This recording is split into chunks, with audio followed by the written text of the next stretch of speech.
ప్రస్తుతం మనతో పాటు ఐకాన్ ఆస్ట్రాలజర్ మంత్రతంత్ర జ్యోతిష్యులు సురేష్ బాబు గారు మనతో ఉన్నారు. గురువుగారితో మాట్లాడదాం. నమస్కారం గురుగారు. జై శ్రీమన్నారాయణ. మే నెల విశేషంగా వృషభ రాశి వారి స్థితిగతులు ఎలా ఉండబోతుంది గురుగారు? వీళ్ళు ఎలాంటి జాగ్రత్తలు తీసుకుంటే అద్భుతంగా ఈ మాసం వీళ్ళకి కలిసి వస్తుంది? ఖచ్చితంగా వృషభ రాశి వీరి యొక్క గ్రహస్థితిని ముందుగా మనం పరిగణన తీసుకోవాలి. స్వస్థానంలో శుక్రుడు, 2వ స్థానంలో చూసేటప్పటికి గురువు, ఇక్కడ 12వ స్థానంలో వచ్చేటికి రవి భగవానుడు 14వ తారీఖు వరకు ఉంటారు. 14వ తారీఖు నుంచి స్వస్థానంలోకి అంటే వృషభ రాశిలోకి రవి భగవానుడు వస్తాడు. అలానే 12వ స్థానంలో వీరికి బుధుడు ఉన్నాడు.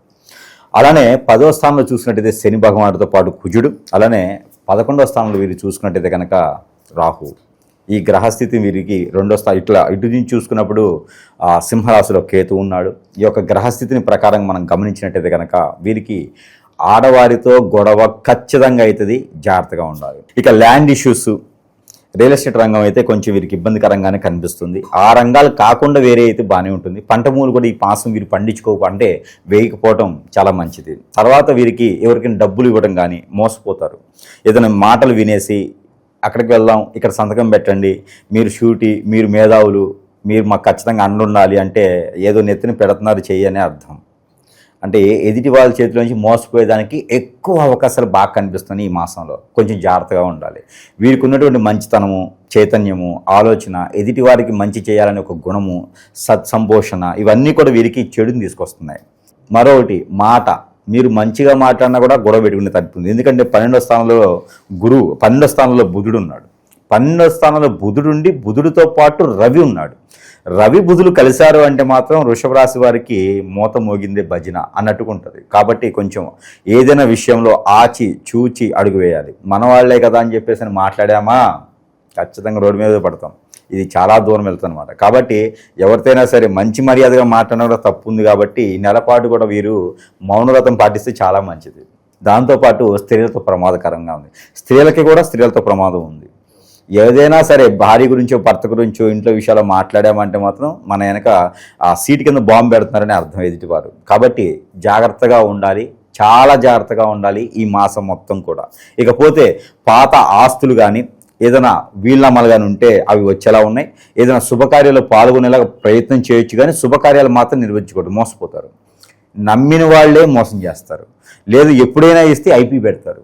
కంపెనీలు ఐపీ పెట్టేస్తారు. డబ్బులు రావు, నమ్మి ఎవరికి ఇవ్వద్దు. ఆరోగ్య సమస్య వచ్చింది, కళ్ళమ్మ నీళ్ళు పెట్టుకొని నువ్వు తప్పితే మాకు ఎవరు దిక్కులేరంటారా? వారికి చేయాలనుకుంటే సాయం చేయండి, మళ్ళీ ఎక్స్పెక్ట్ చేయకండి. ఎక్స్పెక్ట్ చేశారంటే మాత్రం బాధపడతారు. ఇకపోతే ఇంట్లోనే మీకు శత్రువులు ఉండటం, గుర్తుపడతారు, గ్రహిస్తారు. వాళ్ళతో కూడా జాగ్రత్తగా ఉండాలి. తోడుకోడళ్ళు, ఖచ్చితంగా ఆడబిడ్డలు, ఇలా మేనత్తలు, ఇలాంటి వాళ్ళతో కొంచెం ఎక్కువగా జాగ్రత్తగా ఉండాలి, స్త్రీ పురుషులు ఇరువురు కూడా. ఇకపోతే ఎడ్యుకేషన్ పరంగా మీ దగ్గర డబ్బులు తీసుకొని మిమ్మల్ని మోసం చేస్తారు.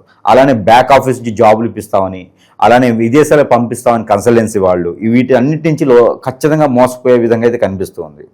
చాలా జాగ్రత్తగా ఉండాలి. అట్లీస్ట్ ఎలాంటి మోసాలు జరుగుతాయి అంటే, ఒక టైలర్కి బట్టలు ఇస్తే బట్టలు మార్చేసి ఇస్తాడు మీకు, లేకపోతే సరిపోకుండా కుట్టిస్తాడు. అంత సూక్ష్మమైన విషయంలో కూడా జాగ్రత్తగా ఉండాల్సి వస్తుంది అనమాట. ఇక ఫుడ్ విషయంలో మీ పక్కన కూర్చున్న అందరికీ వేడివేడిగా తెచ్చిస్తే మీకు చల్లబడిన సద్దన్నం తీసుకొచ్చి ఇస్తారు అనమాట. అక్కడ కూడా మోసం, కొట్లాటలు, అంటే ఏదో ఒక విధంగా గొడవలు పడేలాగా చేస్తుంది అనమాట ప్రకృతి మనల్ని. కాబట్టి చాలా జాగ్రత్తగా ఉండాలి. పోతూ ఉంటారు, పోతూ ఎదురు తగులుతుంది. ఎదురు తగలగానే ముందు రాలి బండి మీద పడతారు. ఆ బండి వచ్చి కొడతాడు, గొడవ పెట్టుకుంటాడు. సంబంధం లేని విషయాలు అన్నమాట. ఎవరో వస్తారు, ఒక సంచి ఇచ్చిపోతారు, అది మీ దగ్గర పెట్టండి, ఇప్పుడే వస్తాను టాయిలెట్కి వెళ్ళి అంటారు. ఈ సంచిలో బంగారం పోయిందని గొడవ పెట్టుకుంటారు. అంటే మీరు ఏం చేశారు? సంచి కాపాడతారు, కానీ ఆ సంచిలో బంగారం పోయిందని గొడవ పెట్టుకుంటారు. ఇది మీకు అవసరమైన విషయాలు తలదూచుకుంటారు అనమాట. ఎక్కడో గొడవ అవుతుంది, వీళ్ళు పోయి దూరతారు. నేను చూస్తా పెద్ద మనుషులాగా అంటారు అనమాట. వీళ్ళు పెద్ద మనుషులే, కానీ వీరికున్న ఆలోచన ఏంటంటే మంచి చేద్దామని వెళ్తారు. వాళ్ళు ఇద్దరు కలిసి వీళ్ళు కొడతారు. కాబట్టి ఏ విషయంలో తలదూచుకోకండి, ఎక్కడికి వెళ్ళకండి, ఏది కూడా మీరు పెట్టుకోకండి. వ్యాపారంలో అయినా సరే ఓన్గా చేసుకోండి, జాగ్రత్తగా ఉండండి. హోటల్స్, మార్కెటింగ్ రంగాలు, బ్యాంకింగ్ సెక్టార్స్, స్కూళ్ళు, కాలేజీలు, ఇన్స్టిట్యూట్స్, బుక్ షాప్స్, ఇవన్నీ కూడా చాలా అద్భుతంగా ఉన్నాయి. ఇండిపెండెంట్గా చేసుకోండి. ఎవరైనా వర్కర్గా ఉండాలి కానీ పార్ట్నర్గా ఉండకూడదు, ఓనర్గా ఉండకూడదు. అలానే చేసుకుంటూ ఉంటే వీరికి కొంచెం ముందుకు వెళ్ళేదానికి ఉంటుంది. పంట మూలు వీరికి అంత కలిసి రావు. జూన్ 15 నుంచి పంట భూములు వీరు వేసుకోవచ్చు, చాలా అద్భుతంగా ఉంటుంది. వృత్తిపరంగా ఏమైనా ఇబ్బందులు ఉంటాయి గురుగారు వీళ్ళకి? ఖచ్చితంగా ఉంటాయి. మోసపోయే తత్వం ఎక్కువ కనిపిస్తుంది కానీ వృత్తిపరంగా ఉంటుంది. ఆఫీస్లో టెన్షన్లు కావచ్చు, ఉద్యోగం కోల్పోయే అవకాశాలు ఉంటాయి. ఇక్కడ నలుగురు ఎక్కడ కలిసి ఉన్నారో, ఎక్కడ ఫ్రెండ్స్గా ఉన్నారో, ఎక్కడ కొలీగ్స్గా ఉన్నారో వాళ్ళ యొక్క అందరి దగ్గర నుంచి వీళ్ళకి ఇబ్బందులు ఉంటాయి. నీకెందుకు నేను రేపు పొద్దున ₹1,00,000 ఇస్తాను, ఈ రోజు ₹1,00,000 ఇవ్వమంటే ₹1,00,000 కోసం కాకపోయినా ₹1,00,000 వీరు అవసరం తీరిద్ది కానీ ఇస్తారు. ఆ ₹1,00,000 ఇంకా మమ అనుకోవటమే, ఇంకేం ఉండదు. అది స్వామివారి ఉండిలు వేసామనుకోవటం తప్పితే అవి రావు. మళ్ళీ దానివల్ల గొడవలు, చింతలు, చికాకులు, అన్ని రకాల నష్టపోతూ ఉంటారు. ఎందుకంటే 12వ స్థానంలో బుధుడు అంటే వీరికి బుధుడి నుంచే శత్రుత్వం ఎక్కువగా ఉంటుంది. వీరి ఆధీనంలో బుధుడి నుంచే వీరు బాగుపడుతూ ఉంటారు. అలాంటి బుధుడే నీచలో ఉన్నాడు కాబట్టి వీరికి కొంచెం ఇబ్బందికరంగానే కనిపిస్తుంది ఈ మాసం మొత్తం కూడా. దాంతోపాటు రవి కూడా తోడై ఉన్నాడు. ఎక్కువగా వీరికి ఏంటంటే ఆవేశం ఎక్కువ తీసుకొస్తాడనమాట, చేయాల్సిన పనులు చేయడు. కానీ ఒకటి మాత్రం మెచ్చుకోవచ్చు, రవి స్వస్థానంలో 14వ తారీఖు వస్తాడు. 14వ తారీఖు మే 14 వస్తాడు. మే 14 రావడంతో వీరికి అత్యద్భుతమైన స్థానం, ఒక మంచి క్యాడరు, జాబులో వెసులుబాటు, మంచి పొజిషను, డెవలప్మెంట్స్, ప్రమోషన్స్, ఇంక్రిమెంట్స్ ఇవన్నీ కూడా అన్ఎక్స్పెక్టెడ్ చేస్తాడు. 22వ తారీఖు అంటే వారం లోపే చేస్తాడు. 15 నుంచి 22 లోపే జరగవచ్చు. తర్వాత వీరికి ఏదన్నా ఆరోగ్య సంబంధించిన హార్ట్ ప్రాబ్లం కానీ, లివర్ ప్రాబ్లం కానీ, ఆస్తమా లాంటివి కూడా కొంచెం బయటపడేలా ఉన్నాయి. థైరాయిడ్ లాంటి గ్రంథుల సమస్యలు బయటపడేలా ఉన్నాయి కాబట్టి కొంచెం ఆచిచూచి చూసుకోవాలి. దీనికి ఉదయించే రవికి వీరు నీళ్లు ఆర్జనిస్తూ ఉండాలి ఎప్పుడు కూడా, ప్రతినిత్యం కూడా, ఈ మాసం మొత్తం కూడా. అంటే జూన్ 17వ తారీఖు వరకు కూడా వీరు ఇదే చేసుకుంటూ ఉండాలి. ఇంకా కూడా చేస్తే కూడా వీరికి ఆరోగ్య సమస్యలు, అలానే బయట నుంచి ప్రకృతి నుంచి వచ్చేటువంటి సమస్యలు కొంచెం తీరుబాటుగా ఉంటుంది. అలానే పెళ్లి కాని వారు ఈ మాసాలు చేసుకోవడం మంచిది. పెళ్లి సంబంధాలు కూడా కుదుర్చుకోపోవడం చాలా మంచిది. కాబట్టి అలానే వనరులు వీరికి కొత్తగా ఏదైనా చేయాలనుకుంటే, ఫ్యాషన్ డిజైన్ లాంటివి, బొటిక్ లాంటివి కొత్తగా ఏదైనా వెళ్ళాలనుకుంటే 15వ తారీఖు మే 15 తర్వాత బొటిక్ రంగంలోకి వెళ్ళొచ్చు. వీళ్ళు బట్టల షాప్స్ కానీ, వస్త్ర దుకాణాలు ఇలాంటి వాటిల్లో కూడా వీళ్ళు వెళ్ళొచ్చు. అలానే ఇందాక మనం అనుకున్నట్టు ఇన్స్టిట్యూట్స్ అలాంటివి కూడా వీరు పెట్టుకుని, బుక్ స్టాల్స్ కూడా పెట్టుకుని. ఆకస్మికంగా ఏమైనా వస్తుందంటారా వీళ్ళకి ఏదన్నా? ఆకస్మిక ధనలాభం, వీరికి ఆకస్మిక ధనలాభం కన్నా కూడా, దానికన్నా కూడా వీరికి ఏంటంటే వీరు సృష్టించుకునే వనరులు గొప్పగా ఉంటాయని చెప్పొచ్చు. అంటే ఇప్పుడు జీవితం మొత్తం బాగుండేటువంటి వనరులు వచ్చినాయి అనుకోండి, ఇక డబ్బు వీరికి అవసరమే ఉంది. మహా వస్తే 10 కోట్లు వస్తాయి, ఆ తింటూ కూర్చుంటే కరిగిపోతాయి. కానీ జీవితం మొత్తం తినగలిగేటువంటి వీరికి అలాంటి వనరు దొరికితే చాలు కదా. అలాంటి వనరులు అయితే 14వ తారీఖు తర్వాత కనిపిస్తున్నాయి. రవి వీళ్ళ దాంట్లో రావాలి, వచ్చిన తర్వాత అలాంటి వనరులు కనిపిస్తున్నాయి. కాబట్టి ఆ విధంగా వీరు ముందుకు వెళ్ళేదానికైతే ఎక్కువ అవకాశం ఉంది. ఇక భార్యాభర్తల మధ్యన గొడవలు అయ్యేసి, కొట్లాట్లు అయ్యేసి, విడిపోయేసి, కోర్టు మెట్లు వరకు వెళ్ళేసి, భార్య బిడ్డలు పిల్లలు అందరూ చెట్టుకోలు గుట్టుకోలు అయ్యేటువంటి సందర్భం, పరిస్థితులు ఏమైనా వస్తే అసలు ఎందువలన, ఎవరి వలన ఇలా జరిగింది అనేది మాత్రం బయటపడతారు. మూడో వ్యక్తి వలన, లేకపోతే ఏంటి కారణం అని బయటపడతారు. ఈ సంవత్సరంలో, ఈ మాసంలో వీరికి అన్ని రకాల చైతన్యం వస్తుంది. ఎవరిని నమ్మాలి, ఎవరు నమ్మకూడదు, ఎవరి మాట వినాలి, ఇవన్నీ కూడా తెలుస్తాయి. కాబట్టి దానికి తగ్గట్టుగా మీరు మలుచుకునే దానికి ఉంటుంది. ఆ ఎవరు అనేది చూసుకొని వాళ్ళని పక్కన పెట్టేసి మళ్ళీ భార్య దగ్గరికి వెళ్ళి మాట్లాడుకొని తీసుకొచ్చుకునేటువంటి యోచన కూడా కనిపిస్తుంది.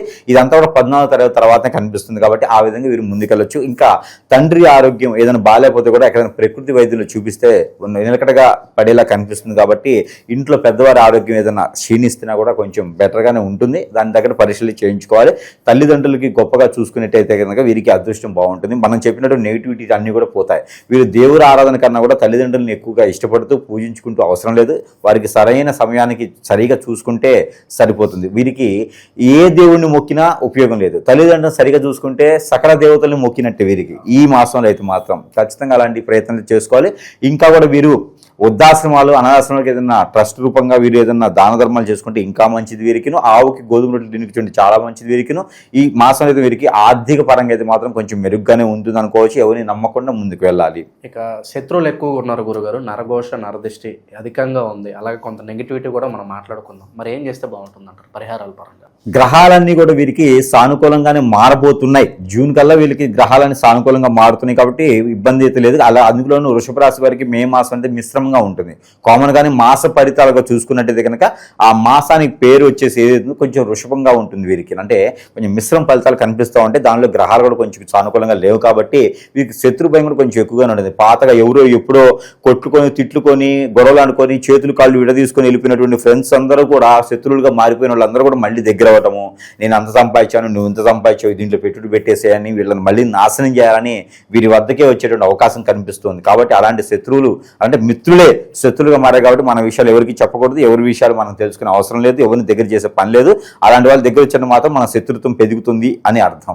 ఆ శత్రు భయంతో ఏదైనా చేయించవచ్చు, నా మాట వినాలి, నా వారికి రావాలని చెప్పి ఏదైనా వినొచ్చు. దాంట్లో భార్యాభర్తల మధ్యన పుల్లలు పెట్టి విడదీసిన వాళ్ళు, ఆ తల్లిదండ్రుల మధ్యన పుల్లలు పెట్టి విడదీసిన వారు, మన సంపాదనని మనకి ఆదాయ వనరుల్ని గండి కొట్టిన వారు, వీరంతా కూడా మనకి శత్రువులతో సమానం. వారికి మనం పర్సనల్ విషయాలు ఏది చెప్పకూడదు. ఇంకా మన మీద అనుకున్న పనులు ముందుకు వెళ్ళట్లేదు అనుకుంటే కనుక ఖచ్చితంగా మన మీద ఏదో జరుగుతుందని అర్థం. జరిగింది హిప్నాటిజం, బ్లాక్ మ్యాజిక్ లాంటిది, అష్టదిబ్బం లాంటిది జరిగింది అనుకోండి, మనం ఎన్ని చేసినా ముందుకెళ్ళలేము. జాతకంలో అవన్నీ కూడా కనపడవు, నక్షత్ర పరంగా అవి ఉండవు, గోచర పరంగా ఉండదు, దశాంత దశలో అవి కనపడవు. కాబట్టి అలాంటిది ఏమైనా ఉంది అంటే కనుక మనకి ఏదో జరుగుతుంది, అష్టదిబ్బందన అవుతుంది, ఏం చేసినా ముందుకెళ్ళట్లేదు, అంతా కూడా ఆ కోపము, చిరాకు, చికాకు, ఓ దగ్గర కూర్చోలేకపోతున్నాను అని చెప్పేసి ఎవరికైనా సరే సందేశం వస్తే కనుక ఖచ్చితంగా మనం దాని తగ్గట్టుగా ముందుకు రావాలి. ఏదైనా గురువు ఉంటే గురువు గారికి చూపించుకుంటేనే అదంతా కూడా తీరిపోయేదానికి అవకాశం ఉంది. కాబట్టి ఆ విధంగా ముందుకు వెళ్ళొచ్చు. దాంతోపాటు ఏంటంటే కనుక ఇక గురువుగారు మరి ఇన్ని చెప్పారు, మరి వీటన్నిటికీ మేము ఈ దగ్గర రాలేకపోతున్నాము, మరి ఏదో ఒకటి చేయాలి, మేము కూడా ముందుకు వెళ్ళాలి, ఇంత వయసు వచ్చింది, ఏ కార్యక్రమం జరపలేకపోతున్నాం, నరదిష్టి నరఘోష వల్లే కాకుండా, పితృదోషాల వల్ల కాకుండా అసలు ఏమవుతుందో అర్థం కావట్లేదు అనుకున్న వారికి మన వద్దకు వస్తే వారికి ఏదైనా పరిష్కార మార్గం చూపించవచ్చు. ఒకవేళ రాలేని పక్షాన, కుదరలేని పక్షాన వారికి కొన్ని రకాల వస్తువులు ఉంటాయి. ముఖ్యంగా ఈ యొక్క వృషభ రాశి వారికి అయితే ఇది ఉంటుందండి. ఇది యంత్రం ఉంటుంది, శక్తి యంత్రం ఉంటుంది. నాగపడిగలు, నాగదోషము, కాలసర్పదోషము, ఎవరైనా ఇంట్లో పాములు ఇబ్బంది పెట్టడం, పుట్టలు తోమటం లాంటివి, అమ్మవారికి కళ్యాణం చేయించి కట్లు పడటం లాంటి, ఇంట్లో శుభకార్యాలు ఏది అవ్వట్లేదు, ఎంత వయసు వచ్చినా ముందుకెళ్ళట్లేదు మేము అనుకున్నటువంటి వారు ఎవరైతే ఉంటారో వీటిని ఇంట్లో పెట్టుకుని పూజించుకోవాలి. ఇది 109 రోజులు పూజించుకున్న తర్వాత అప్పుడు ఏం చేయాలో చెప్తాము. ఇది ఇంట్లో పెట్టుకుని పూజించుకునే దానికి యంత్రం ఉంటుందన్నమాట. యంత్రంలో శివభగవానుడు ఉంటాడు, అందులో గణపతి ఉంటాడు, అన్ని రకాలు ఉంటుంది అనమాట. ఈ యంత్రం ఒకటి వారికి బాగా పనిచేస్తుంది. దానితో పాటు ఒక ఒత్తి, వారి సమస్య ఏముందో ఆ సమస్యకి పరిష్కార మార్గం చూపించేటువంటిదిగా ఒక ఒత్తి, ఈ ఒత్తి ఉంటుందేమో, ఇది కోర్సు ఉంటుంది. వారికి ఎన్ని రకాల గ్రహ దోషాలే కాదు, ప్రకృతి దోషాలే కాదు, మానవాళి అంటే మానవ గ్రహాలు చేసేటువంటి చెడు క్రియలను కూడా బయటపడేసేటువంటి ఒత్తులు అనమాట. ఇది ఒకటి తీసుకోవచ్చు. ఇంకా పోతే కామన్గా అందరికి సమానత్వంగా చూసేటువంటిది శక్తి యంత్రము, లక్ష్మీ యంత్రము, అన్నీ వేసినటువంటి యంత్రాలు. ఇది 9 రకాల నవగ్రహాల యంత్రాలు వేసినటువంటి యంత్రము. ఇది లక్ష్మీ కటాక్షం కలిగేటువంటి యంత్రం అనమాట. ఎలాంటి వారు కూడా ముందుకు వెళ్ళొచ్చు. అలాంటి యంత్రం ఇది హాల్లో పెట్టుకోవచ్చు, బెడ్రూమ్లో పెట్టుకోవచ్చు, కిచెన్లో పెట్టుకోవచ్చు, ఎక్కడైనా పెట్టుకోవచ్చు. ఈ యంత్రాన్ని మనము ప్రజలకి వాళ్ళ శ్రేయస్సు కోరేసి అందరూ బాగుండాలి, అందరూ వాళ్ళే ఉండాలని చెప్పేసి అనే సదుద్దేశంతో ఇది నేను పూర్తి ఉచితంగా ఇస్తున్నాను. ఈ యంత్రాన్ని నేను పూర్తిగా ఉచితంతో ఇస్తున్నాను. కేవలం మన వద్ద నుంచి వారి చెంతకి చేర్చేటువంటి రుసుము మాత్రమే తీసుకొని ఈ యంత్రం మాత్రం వారికి ఉచితంగా ఇస్తున్నాను. ఇది మన దగ్గర అయితే మామూలుగా చాలా కాస్ట్ ఉంటుంది. అలాంటిది నేనేం తీసుకోకుండా ప్రజలందరూ బాగుండాలని ఒక సహసంకల్పంతో ఇస్తున్నాను. కాబట్టి ఎవరికైనా కావాలంటే సంప్రదించి, కులము మతంతో సంబంధం లేదు, ప్రతి ఒక్కరు కూడా యంత్రాన్ని శ్రేష్ఠ చేసుకోవచ్చు. దాంతోపాటు ఇక వృషభ రాశి వారికి ఈ మాసం మొత్తం కూడా కలిసి వచ్చే కలర్ బిస్కెట్ కలర్, గోధుమ కలర్, అందులో చాక్లెట్ కలర్ కూడా చాలా అద్భుతంగా ఉంటుంది. అలానే ఈ మాసం మొత్తం వీరికి గురువారం, శుక్రవారం చాలా అద్భుతంగా ఉంటాయి. వీరికి కలిసి వచ్చిన నెంబర్ కూడా వీరికి 6, 9 ఈ 2 నెంబర్ కూడా వీరికి అద్భుతంగా ఉంటాయి. 1వ నెంబర్ కూడా వీరికి బాగుంటుంది. 15వ తారీఖు నుంచి 30వ తారీఖు వరకు 1వ నెంబర్ కూడా వీరికి అద్భుతంగా ఉంటుంది. కాబట్టి ఈ రకమైన ప్రయత్నాలు చేసుకొని ముందడుగు వేసుకొని అందరికి ముందుకెళ్ళవచ్చు. అలానే దత్తాత్రేయ స్వామికైనా లేకపోతే ఎక్కడైనా సుబ్రహ్మణ్య స్వామి ఉంటే అభిషేక అర్చన చేసుకోవచ్చు. అలానే రాములవారి ఆలయంలో వీరు పెసలు, పచ్చ పెసలు ఉంటాయి. ఈ పచ్చ పెసల్ని గుడాలుగా చేసుకొని అక్కడ పెట్టుకోవచ్చు. వినాయకుడికి నైవేద్యం పెట్టుకోవచ్చు. అలానే ఉదయించే సూర్యుడికి నీళ్లు ఆర్జించి చాలా అద్భుతంగా ఉంటుంది. కాబట్టి అనుకున్న పనులు ముందుకు వెళ్తాయి. ఓకే, ఓవరాల్గా ఈ రాశి వాళ్ళకి ఏ విధంగా ఉంటుంది ఈ మాసం, ఎలాంటి జాగ్రత్తలు తీసుకోవాలి, మంచి విశ్లేషణ అందించారు. ధన్యవాదాలు.